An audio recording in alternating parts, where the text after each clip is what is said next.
This is the TrimUI Smart Pro, a gorgeous, thin PSP-style handheld that stole the show in 2023. But it was a liar. It had the looks of a premium machine, but under the hood it was stuck in the ultra-budget trap. A chip so weak it couldn't reliably play the very system it was designed to look like, the PlayStation Portable. Well, TrimUI is back with a correction. This is the Smart Pro S, and they're not just throwing in a better chip.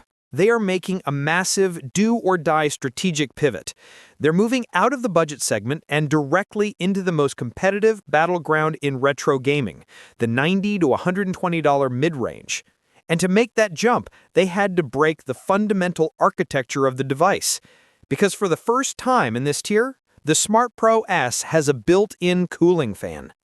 This is the story of a budget handheld that has to become premium. A deep dive into the 4 non-negotiable upgrades that make the TrimUI Smart Pro S the most fascinating and riskiest launch of the year. The entire Smart Pro S exists for one reason: to fix the original's core limitation. The old all-winner A133P was simply not enough. Look at the data. N64 high-tier games like Conquer, unplayably slow. Dreamcast only worked with aggressive frame skipping. PSP, a dismal 55 frames per second, causing audio crackling and slowdowns.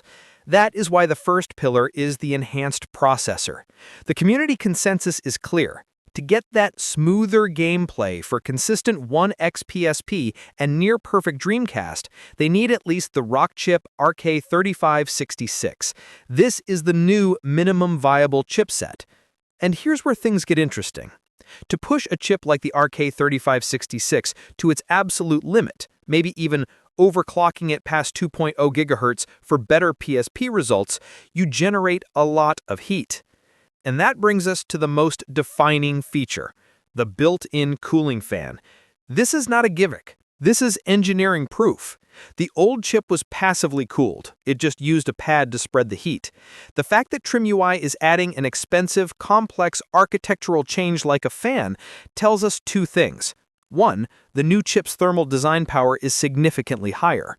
2, they are prioritizing sustained, non-throttled performance. They are betting that stable, smooth gameplay, enabled by active cooling, will be their technological advantage over every other passively cooled RK3566 device in the $100 segment.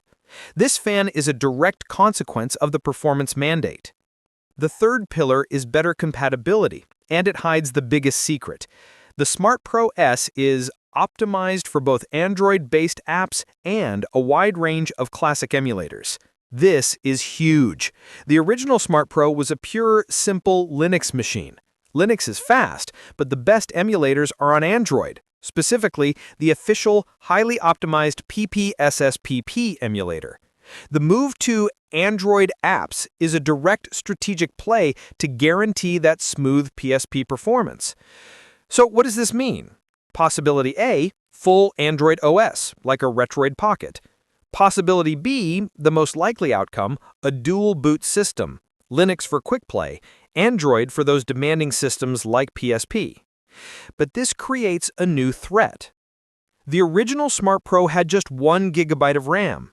We have 0 official details on the RAM for the S model, and this is the risk.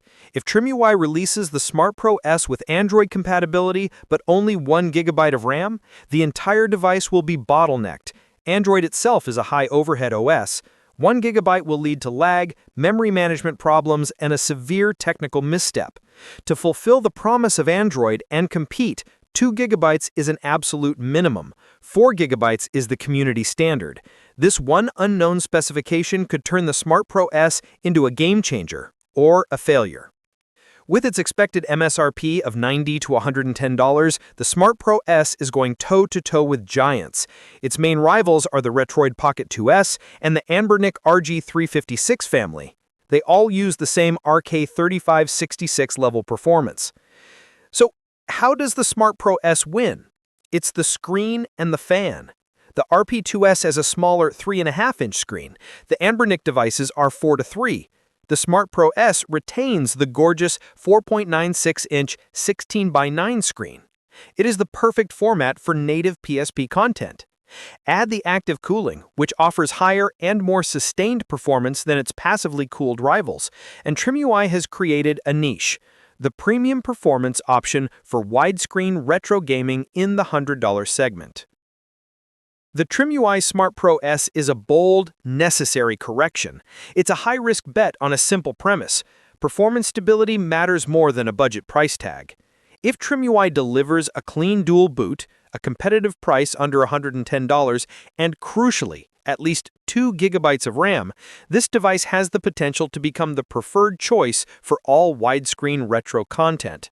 The active cooling fan is a game changer in this price bracket, but failure to upgrade that RAM or a delay past November, and this promising true successor could be dead on arrival.